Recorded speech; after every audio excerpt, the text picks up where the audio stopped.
Today I want to show you how I model these Wibbly Wobbly Wheel animations. I had a couple of questions about them, so I thought I'd put together a tutorial on how I made them. I decided to split this tutorial into two parts as I didn't want this tutorial to be super long. These animations may look simple, but there's a lot to cover. So in the first part of this tutorial we'll be creating the base animation. You can use any version of Cinema 4D to follow along. I'll be covering some basic deformers, splines, sweeps and clonal objects. In the second part I'll be covering some modelling, using the objects that we'll be creating today to make something that looks even more interesting. In that tutorial I'll be using the ball, the volume builder and mesher.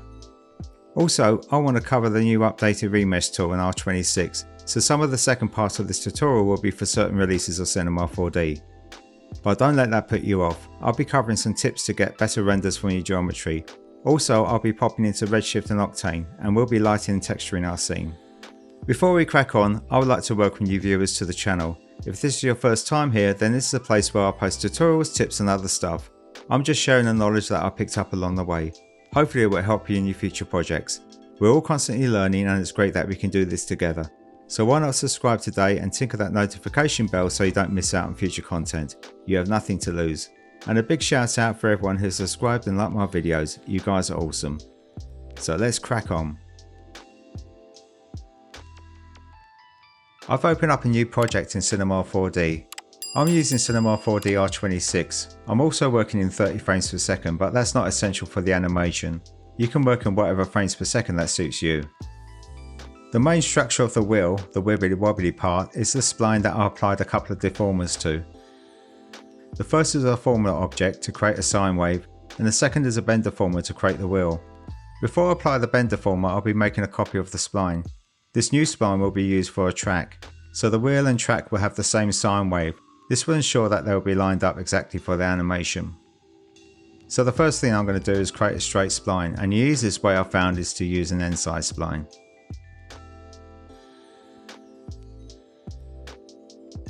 So by default the end side spline has a radius of 200 centimeters and 6 sides.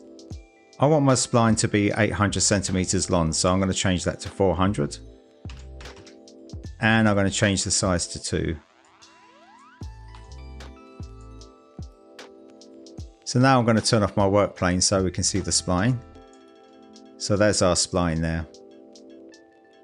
So what I want to do now is I want to create this into a sine wave, and the way I'm going to do that is to add a formula object to our inside. I'm going to hold down shift and I'm going to come into the deformer drop down here and I'm going to apply a formula. So that's made it a child of the end side and it's fit to parent. So the size of the formula is 800 centimeters long, which is on the X there, and we've got 0 on the Y, 0 on the Z. And at the moment the effect is Y radial, so I want to change that to Z radial because I want this to be along the plane here. And I'm going to leave the formula here exactly how it is. So now we're on the Z radial, I'm going to increase the Z parameter here, and I'm going to bring it up to around about 400. And as you can see, nothing's happened to the spline. And that's because we need to add some points to the end side here. So by default, the intermediate points is adaptive. And I need to change that to uniform. And then by default, we get 8 points along our spline. So we've got the beginnings of our sine wave there. So I'm going to come to the top view so we can see what we're doing. I'm going to be jumping between views quite a lot. And this is because I want you to see everything clearly on the YouTubes. Normally I would have my panels all docked and stuff, but I want this to be as big as possible on YouTube. Okay, so what I'm going to do is I'm going to smooth this out a bit. So if I come to my end side, I'm going to increase the number of intermediate points. And you can see that this is getting nice and smooth there.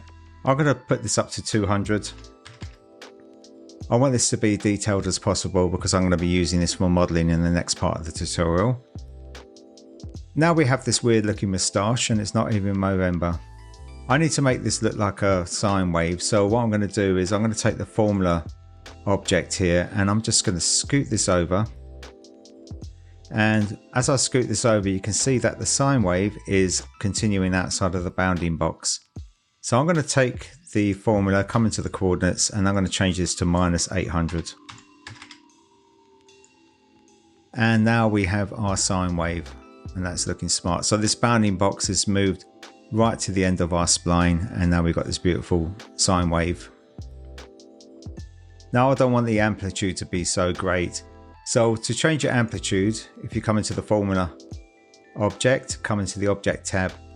So if I come into the Z parameter here, I can increase, and that's going to increase the amplitude of our wave, and I can decrease, that's going to decrease. So I want these to be a little bit shallower, so I'm going to say these are going to be 300 centimeters. So now we have this smoother looking sine wave there. Okay, so what I'm going to do now is I'm going to right click my sine wave, and I'm going to make a copy of this, and that's going to be our track. So I'm going to right click, say current state to object, and now we have this end side spline. I'm going to double click, and I'm going to call this track. And now we have our track spline. I'm going to pop that up above our end side at the moment, and I'm going to switch this off. And I'm going to concentrate on the end side now. So what I want to do is I want to create my wheel. So I'm going to come to my perspective view here. And for the moment, I'm just going to switch off my formula object here. And I'm going to select my end side, and I'm going to hold down shift, and I'm going to bring in the bend deformer. So now that's a child of my end side, and it's also fit to parent. So the size of the bounding box there is 800 centimeters long, which is on the X, and 0 on the Y, 0 on the Z. And the alignment is +Y, and I've just got the mode as limited. So now when I change the strength, nothing really happens. Our spline is just jiggling around like a seesaw there. So what I want to do is I want to change the alignment to X plus.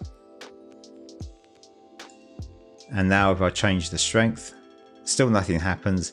And that's because even though I selected X plus as the alignment, I still need to say fit to parent. So now let's just change the parameters in the size there. So we've got 0 on the X, and the Y is 800. So this has changed its orientation here. So you can see that the green arrow on our axis is now pointing down the X axis there. And that's because the coordinates, the banking has changed. So this has been changed to 90. So if you're using a version of Cinema 4D that doesn't have the alignment, just set your bounding box to be 0 on the X, 800 on the Y, and 0 on the Z. And then come to the coordinates and just change your banking to 90 degrees. And then when we come into our strength here, and we change that, now we've got our bend deformer working the way that we want it. So I'm going to set this to -360. I'm just going to move this over here so we can see what's going on. And I've changed this to -360 is because I want this to be above our track.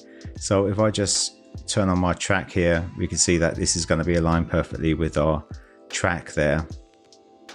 So now I can turn my formula object back on, and now we've got some weird artifact going on with our spline, and that's because we need to change the order of operations in our end side here. So I want the formula object to work first, and I'm going to drop that above the bend deformer there, and then the bend deformer is going to work after the formula vector. So now we have our wibbly wobbly spine, and this is going to be our wibbly wobbly wheel when we add some geometry there. So what I'm going to do now is I'm going to right click the end side, and I'm going to say current state to object, and now we have this new spline. So I'm going to call this wheel as opposed to wibbly wobbly wheel. I'm going to keep it simple. And now I'm going to create a null, and I'm going to call this archive. And I'm going to double click the traffic lights, hold down Alt, double click the traffic lights, and that's going to hide everything in our archive. And I'm going to take our end side spline here and drop that into the archive. And I'm going to switch everything off. So because everything's hidden, it's still going to be calculating the background. So I'm going to switch these off because I don't need them to be on. So now I have my track and wheel. So what I want to do now is I want to change the axis for my wheel, because that's down here, because I want to rotate this on the B. And if I try to do that now, my axis is in the wrong place. So I need to center this up with our spline here. If I come to tools in my drop down menu here, I'm going to come to axis and I'm going to open up an axis center. And this is going to bring this dialog here. If you can't find that in your menu there, just press Shift C. And then you can search for axis, center, and then you got the tool there. And then you can just dock that into your interface. I'm going to dock that into my interface because we're going to be using this again. And so I have this dialog here. So what this is going to do is change the axis for us. And I've got my X, Y, and Z. These are on 0%. And this is going to be in the middle of my spline here. So I'm just going to press execute. So now that's centered into our spline there, smack in the middle. And if I just come to my side view, and we can see that this is aligned perfectly there. Okay, so what I'm going to do now, I'm going to come back into my perspective view, and I'm going to add some geometry to our spline. So what I'm going to do is I'm going to put my wheel and track into separate nulls. So I'm going to select the wheel first, and I'm going to say Alt G. And that's going to create a null, and that's going to adopt the coordinates of our wheel. So I'm just going to call this wheel control. And I'm going to do the same for the track. So I'm going to select that. I'm going to press Alt G, and I'm going to call this track control.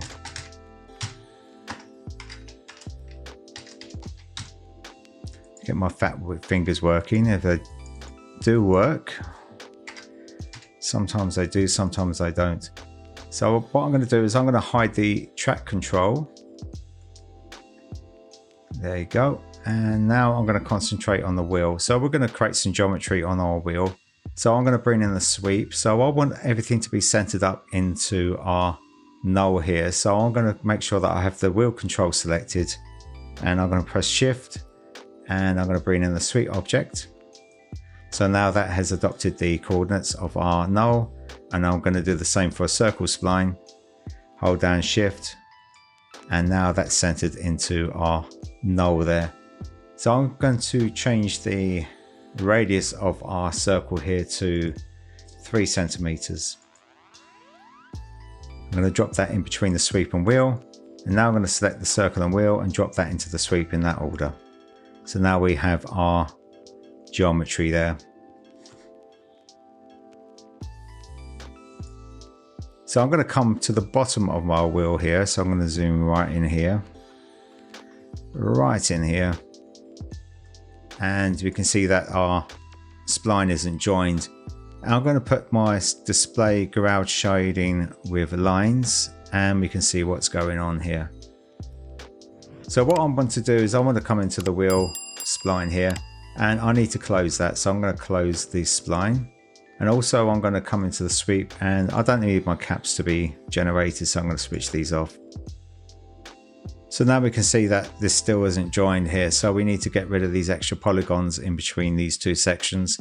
So I'm going to come back into the wheel, and I'm going to change the type to B-spline. And that's now created a more even join there, but I need to make sure that this is going to be even segments around our spline there. So I'm going to come into the immediate points, and I'm going to change that to uniform. And now this is now even more detailed. I want to change the number of my intermediate points, so I'm going to set that to 0. And now I have my even segments, and that's looking good there.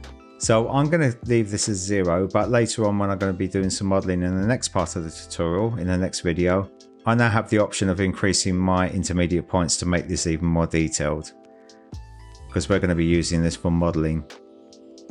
But for now, this is going to be just fine. So I'm going to come right out here now. And now we have our perfect wibbly wobbly wheel. I'm going to turn my gouache shading back on here.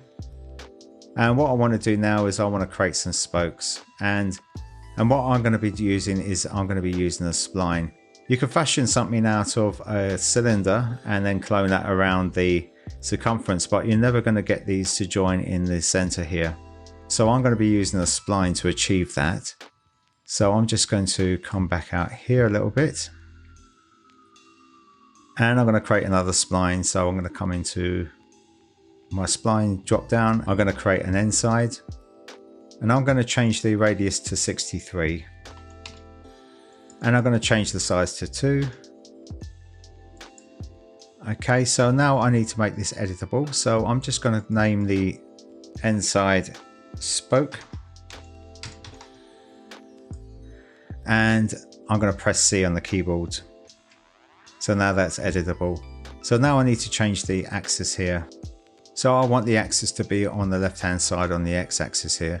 So I'm going to use my align tool again. See the axis center. And I'm going to change the X value to -100. And now if I press execute, that's now aligned to the end of our spline there. And I'm going to drop the spoke into the wheel control and just come up here. I want to align this with the center of our wheel control null here. So I'm just going to reset transform. So now that's aligned with our wheel there. If I come into the front view, and you can see we got our first spoke here.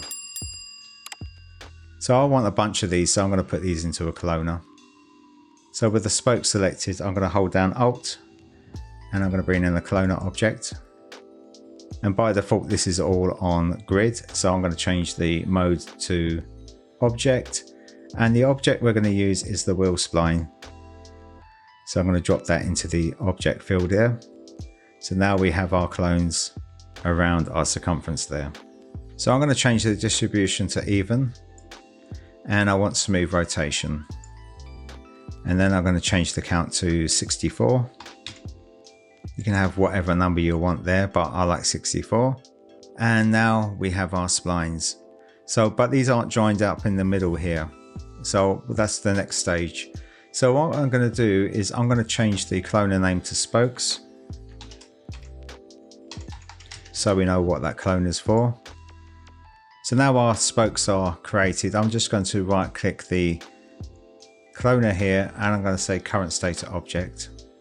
So now this has created a null with all our spokes in it. I'm going to take the spokes cloner, I'm going to pop that into the archive and I'm going to switch these off. And now I just have my null with my spokes in it. So before we do anything, I'm going to come to the wheel control null and I'm going to come to the coordinates here. And I'm going to make note of these coordinates. And these are the coordinates that we're going to be aligning the ends of our splines up with. And I've got -400 on the X, 127.3162 on the Y, and 0 on the Z. You might have a slightly different figure for your Y value, but use your value, not mine. Okay, they're going to be slightly different every time you create one of these. So now I've made note of these, I'm just going to come to the spokes null here, and I'm going to right click and I'm going to say select children. Now all my splines are selected. I'm going to come to point mode and I'm going to use the rectangle selection and I'm going to make a selection here, and that's going to select all the ends of our splines. So now I'm going to set the coordinates of these points here as the same as our wheel control null, and I'm going to be using a tool for that. So if I come over to here, I'm going to use the set point value, and this is already docked into my interface, but if you can't find it, Shift C, do a search for it, and then you can use the tool. So we come to the attributes here. I have the options of setting the values of our coordinates for our points here. So I'm going to come to the tab that says all, and I'm going to select set. So now this is going to set any value that we put into here. So I'm going to put the value of -400 for the X, 127.3162 for the Y, and 0 for the Z there. So underneath you've got the coordinate system. You can either have object, world or screen. I'm going to keep this on world because these are my world coordinates. Now I'm going to click apply, and now these are all centered up with our null there and our wheel. So if I just come into the side view here, you can see that these are all aligned perfectly in the center, which is exactly what we want there.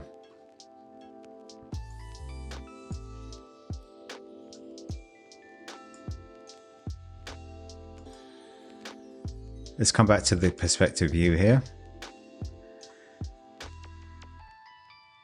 You can keep your splines live if you want to, but for this tutorial I'm going to create one single spline. Just make it easy for this tutorial. So I'm going to right click and I'm going to say connect objects and delete. So now we just have one spline there. So I'm going to add some geometry. So I'm going to use the sweep that I've already got. So I'm going to make a copy. I'm going to control and drag that out. And now we've got two copies of our sweep there. I'm going to name these sweeps so we don't get confused which one's which. So this is going to be the wheel sweep.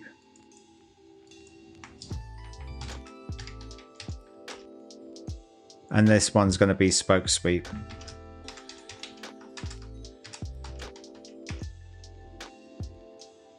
Okay, so in the spoke sweep, I'm going to get rid of the wheel spline here.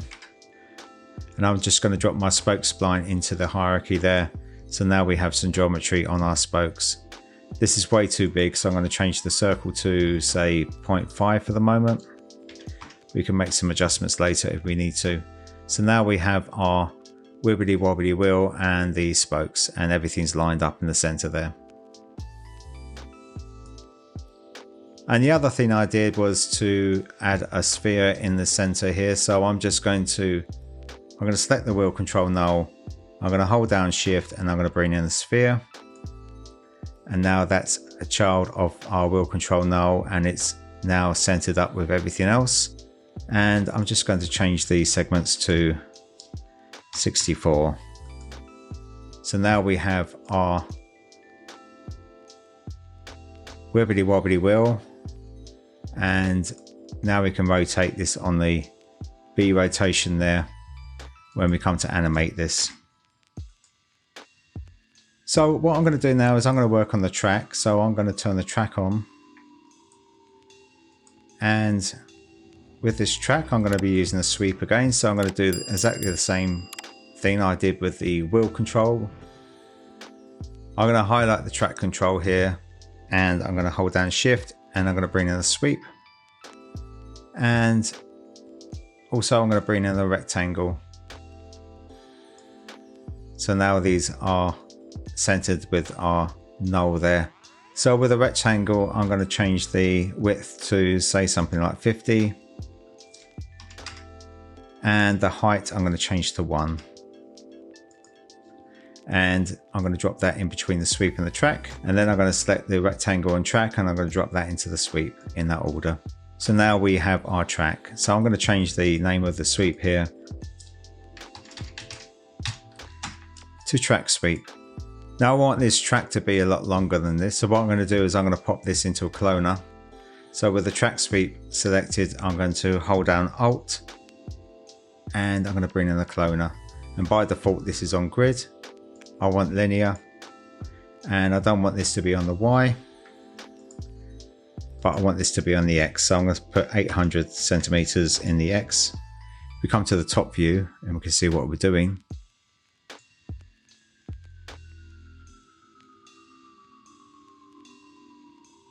And this is our track just here. And what I want to do is I want to move this track down. So I've got one section down here, and then I've got two sections over here. So I'm just going to come into the cloner, and I'm going to come to the coordinates, and I'm just going to scoot this down by -800.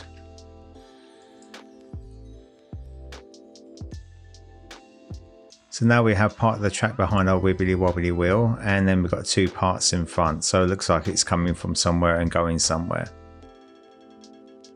So what I'm going to do now is I'm going to set some keyframes, and I'm going to work on the track now while I'm in this view. And I'm going to open up my dope sheet. Just going to scoot this up a little bit here. And I'm going to set some keyframes for the track control here. So what I'm going to do first is I'm going to add some keyframes to our timeline. So I'm going to say 360. So now we have 0 to 360. So that's 12 seconds and 1 frame long. So I'm going to set a keyframe now for our track control. And I'm going to come into the coordinates here and I'm going to set a keyframe on frame 0. And that's going to be 0 centimeters. And if I come down to frame 360, this is going to be minus 800. So the track is moving down this way. So I'm going to set a keyframe there. If I select the keyframes here, I'm going to press H on the keyboard and that's going to frame all my keyframes up there. So if I play this now, this is animating like so. I want to set the keyframes to linear because at the moment this is on spline, so it's going to move slowly and then speed up. So I'm going to set the keyframe for linear because I want this to be at a constant rate, so this is going to loop properly.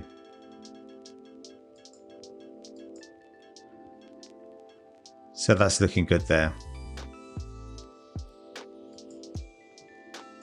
And now what I'm going to do is I'm going to set some keyframes for our wheel control null. So I'm going to come back into my perspective view. And I'm just going to move in here. Like so. I'm going to make sure I'm on frame 0. And I'm going to come to the wheel control null. And now I'm going to set a keyframe for our B rotation. I'm going to set a keyframe for 0 degrees there. And I'm going to come down to frame 360. And I'm going to do one full rotation. That's going to be 360 degrees. And the same thing, I'm going to make sure that these are linear. So I'm going to select both my keyframes, set this to linear. And now we have our animation there. It's looking a bit wonky because we're in the wrong view. So what I'm going to do is I'm going to close my dope sheet and I'm going to create a camera. So I'm going to bring the camera into our scene there. I'm going to zero out my camera's coordinates. I'm going to use a reset transform. So now if I just pull out here, our camera's in the scene here. So I'm going to move my camera back a little bit. And now what I'm going to do is I'm going to create a null. And I'm going to call this camera control.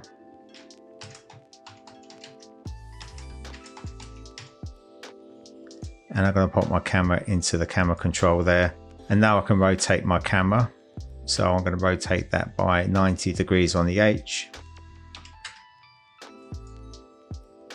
And if we come into my camera, if I come back to frame 0 here, I'm just going to change the values of the camera here. I'm just going to move this up in the Y. And I'm just going to move this back on the Z a little bit. And that's looking good. Maybe just look down.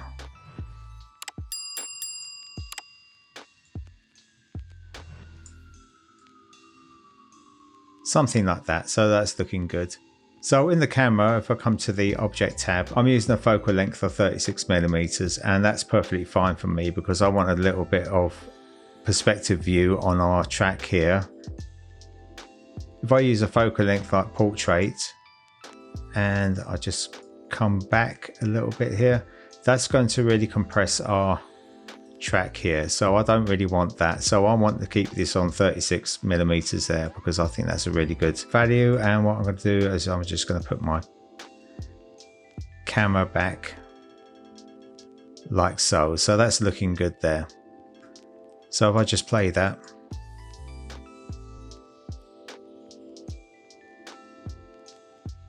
that's looking really good there.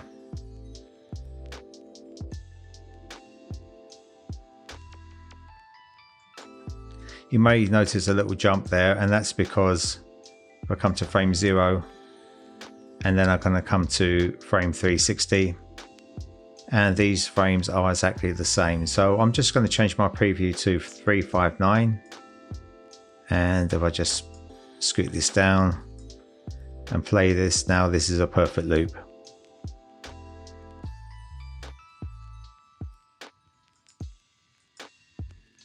Okay, so I'm going to add some depth to or height to our track here. So I'm going to come to my rectangle in my track sweep here, and I'm just going to increase the height to say 150 centimeters.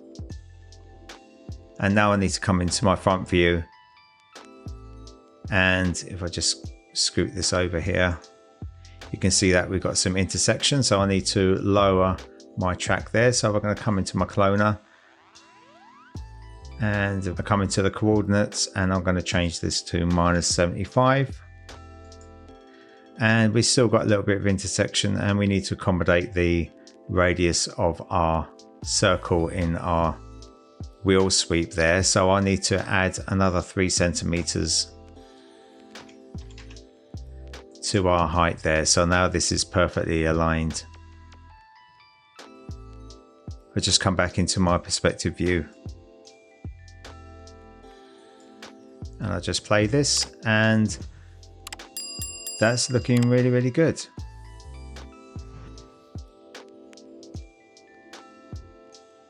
So that's the basis for our animation. I'm going to end this part of the tutorial here, but we shall be returning to this project. In the next part, we'll be making this animation look a little bit more interesting. I'll be covering how I modelled the sphere using the ball and the volume builder and mesher, and I will also be covering the new updated remesh tool in R26 and how this tool is going to make the ball relevant again. We'll also be popping into Octane and Redshift to texture and light our scene. There's going to be parts of the second tutorial that's going to be specific for different versions of Cinema 4D, but don't let that put you off. There will be tips that will benefit everyone. And I shall see you in the next video, and thanks for watching.